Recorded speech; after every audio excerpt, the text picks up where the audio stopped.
Good morning students. बच्चों, आज मैं आप लोगों के लिए कक्षा 9वीं की कविता वाक का काव्यांश 3 उसकी व्याख्या सहित लेकर आई हूँ। साथ में हम उसके प्रश्न उत्तर भी करेंगे। तो आइए एक नज़र डालते हैं वाक की व्याख्या पर, इसके सरलार्थ पर। इस तीसरे वाक के माध्यम से कवित्री क्या कहना चाहती है।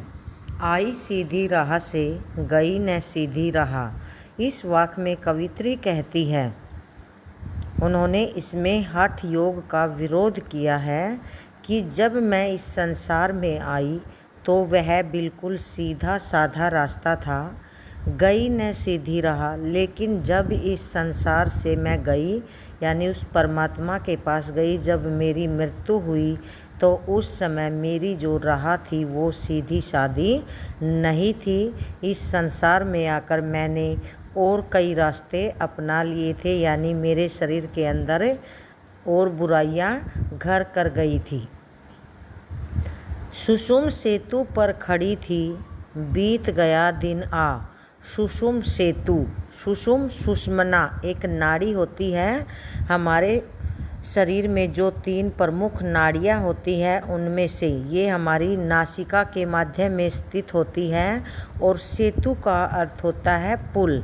तो यहाँ पर सुषुम्ना जो नाड़ी है उसको पुल के रूप में इसलिए दिखाया है क्योंकि यह हमारा मुंह है उसके 2 भाग करती है, यानी एक तरफ का और दूसरी तरफ। जिस तरह से नदी पर पुल बना दिया जाता है तो वो नदी को 2 भागों में बांट देती है, इसी तरह सुषुम्ना नाड़ी भी पुल का काम करती है, इसलिए यहाँ पर इसको सुषुम सेतु कहा गया है। तो जो कवित्री है वो कहती है कि मैं अपनी उस सुषुम्ना नाड़ी को जागरण करने में लगी रही, उसको वश में करने में लगी हुई रही, और इतने में ही बीत गया दिन आहा। यहाँ पर दिन बीतने से क्या आश्चर्य है कि जो मेरा जीवन था वो सारा इसी में व्यतीत हो गया, मेरा सारा जीवन इसमें नष्ट हो गया। मैं सुषुम्ना नाड़ी की साधना में लगी रही। जेब टटोली कोड़ी न पाई, मांझी को दूं क्या उतराई। और जब मैं इस संसार से गई तो वहाँ पर जाकर जब मैंने देखा कि मैं परमात्मा को क्या जवाब दूं, जब मैंने अपनी जेब टटोली, यानी जब अपनी आत्मा का लोचन किया, अपने अंदर झांक कर देखा, तो मेरे पास उस परमात्मा को देने के लिए भक्ति रूपी कोई भी कोड़ी का अर्थ यहाँ रुपया पैसा होता है। तो यहाँ पर माझी कौन होता है? जो नाव को खेने वाले होते हैं। तो यहाँ पर हमारे जो जीवन रूपी नाव है उसको कौन चलाता है, कौन खेता है? ईश्वर या परमात्मा। इसलिए जो कवित्री है उसने माझी यहाँ पर ईश्वर के लिए प्रयुक्त किया है।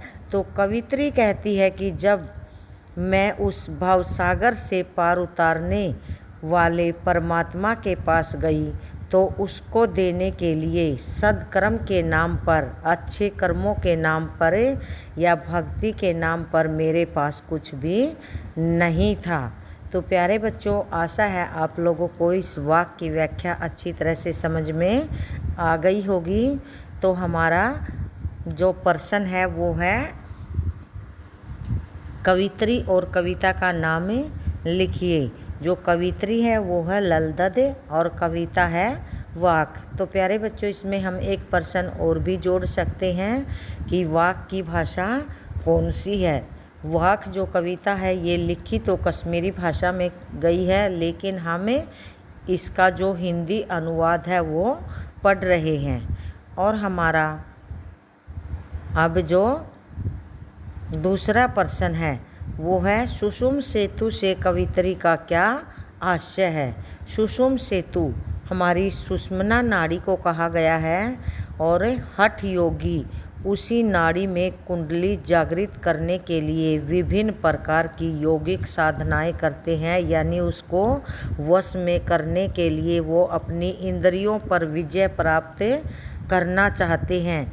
जैसे कहते हैं कि जो अपनी इंद्रियों पर विजय प्राप्त कर लेता है, जितेंद्रिय, वो अपने आप को परमात्मा के समान समझने लगता है। हमारा प्रश्न नंबर 3 है, जेब टटोली कोड़ी न पाई का भावार्थ स्पष्ट कीजिए।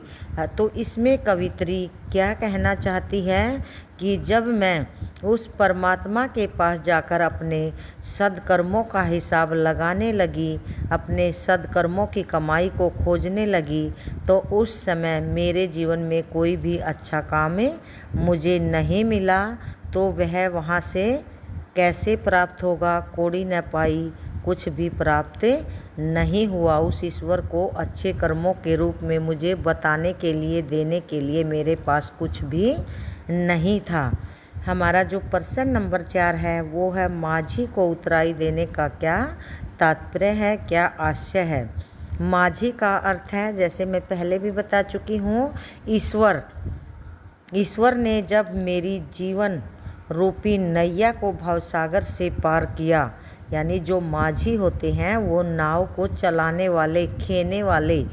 जैसे पहले जो वो काठ की नाव होती थी उनको चप्पू के सहारे चलाया जाता था, तो उसको नाव खेना कहा जाता है, और जो उसको चलाते थे उनको माझी कहते थे।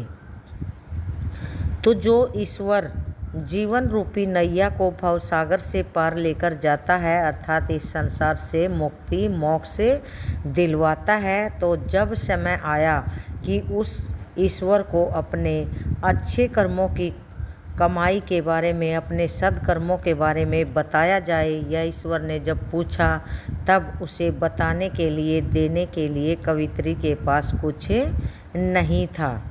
और हमारा प्रश्न नंबर 5 है, सुषुम सेतु में कौन सा अलंकार है? तो यहाँ पर जो सुषुम सेतु है, इसमें शेष की आवर्ती के कारण अनुप्रास अलंकार है।